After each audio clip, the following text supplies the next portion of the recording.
queridos alunos, tudo bem? Nesta aula, nós vamos estudar as características e a classificação dos répteis. Esses animais são de ambiente terrestre ou aquático e, em sua grande maioria, são encontrados em regiões quentes ou nas regiões equatoriais, tropicais ou até mesmo nos desertos. Eles possuem uma pele impermeável e seca, formada ou por placas ósseas, ou por uma carapaça óssea, ou por escamas. Assim como nos mamíferos e nas aves, a respiração dos répteis é pulmonar, mesmo nos animais aquáticos. Eles podem permanecer um bom tempo embaixo da água, mas eles precisam subir à tona para poderem respirar. Esses animais aquáticos também possuem órgãos acessórios para respiração. Eles conseguem respirar pela cloaca e pela faringe por serem órgãos muito vascularizados.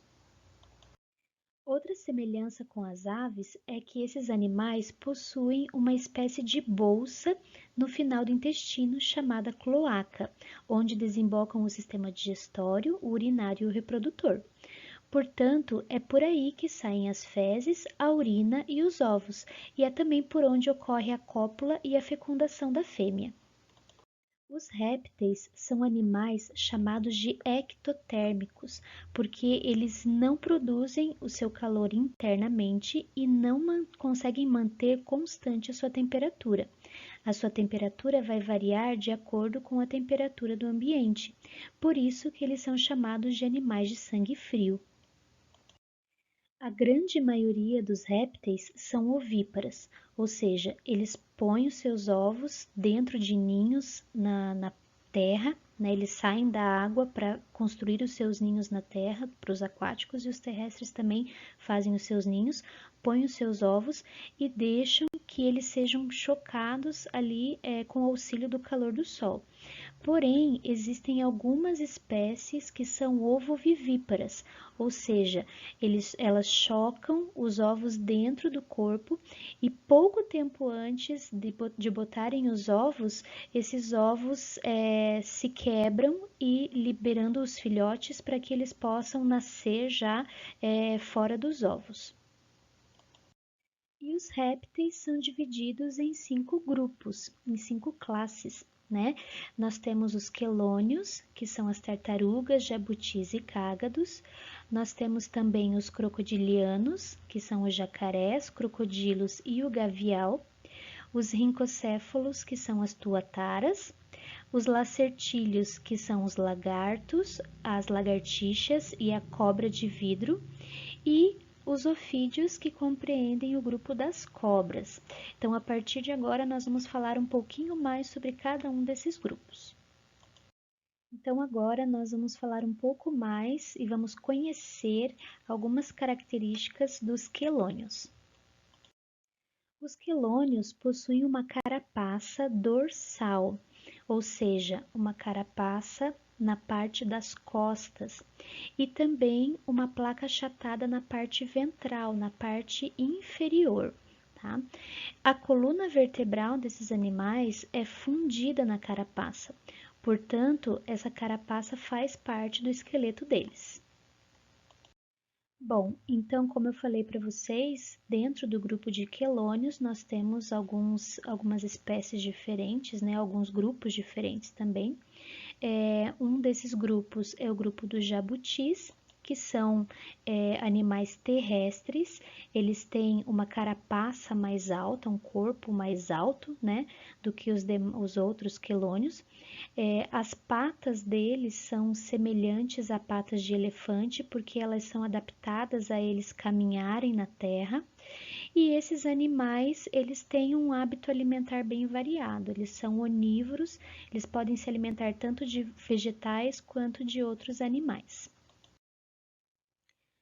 O cágado é um outro grupo também de quelônios, né? Eles são de água doce, eles têm o corpo um pouco mais achatado, justamente para facilitar a natação deles, para deixar o corpo deles mais hidrodinâmico.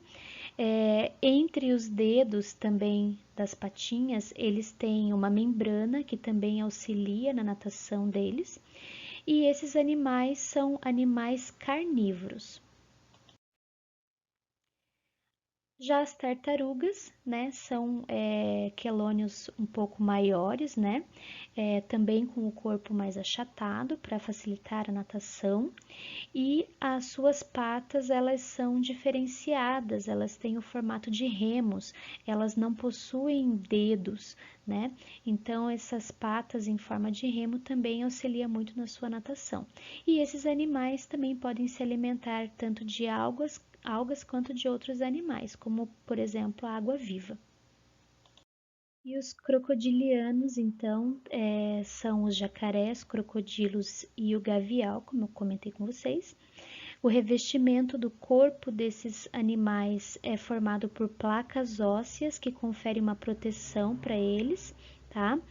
E esses animais também são terrestres, mas também podem ser encontrados na água, podem nadar, saindo da água ali para poder se aquecer ao sol e também para botar os seus ovos em ninhos. Aqui nesse slide nós temos algumas características que diferenciam esses animais, tá? Nós temos então aqui algumas características dos jacarés, dos crocodilos e do gavial.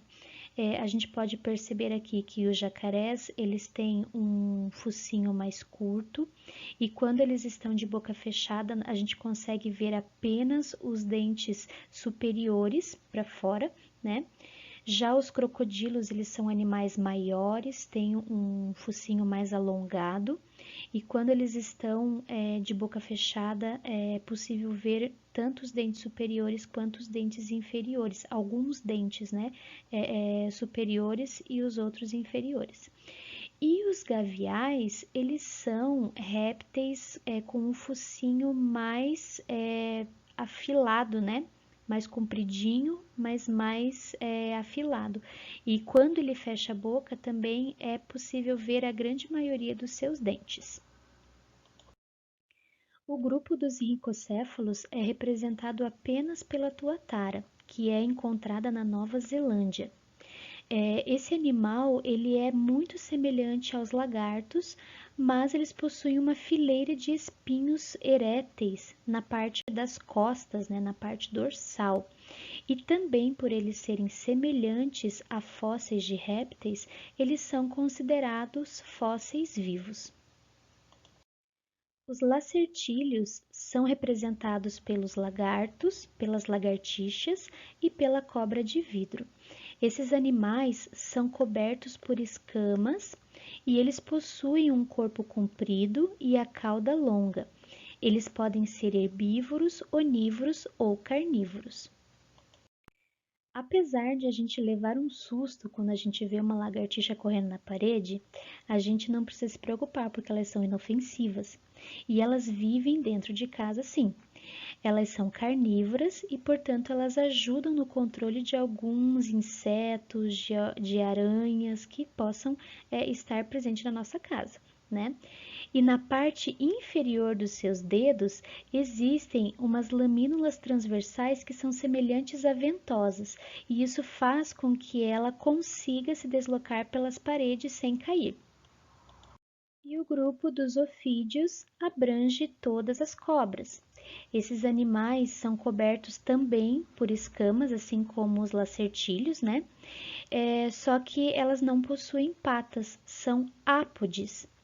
O seu crânio ele é formado por ossos que não são ligados, por isso que quando ela abre a boca, a sua mandíbula se projeta bem para trás e ela consegue engolir presas bem maiores do que ela. As cobras possuem um esqueleto por todo o seu corpo, desde a parte da cabeça até a parte da cauda. E esse esqueleto, ele protege os órgãos internos dela. Esses órgãos, devido ao formato do corpo da cobra, eles também são menores, né? Os órgãos são pequenos e mais alongados. tá? Então, na nossa próxima aula, nós vamos estar falando um pouco mais detalhadamente sobre esse grupo dos ofídeos, sobre as cobras. Vamos estar entendendo um pouquinho a diferença entre as cobras venenosas e as não venenosas, como que a gente pode identificar quando uma cobra é venenosa, quando ela não é uma cobra venenosa, tá bom? Eu te espero então na nossa próxima aula. Até lá!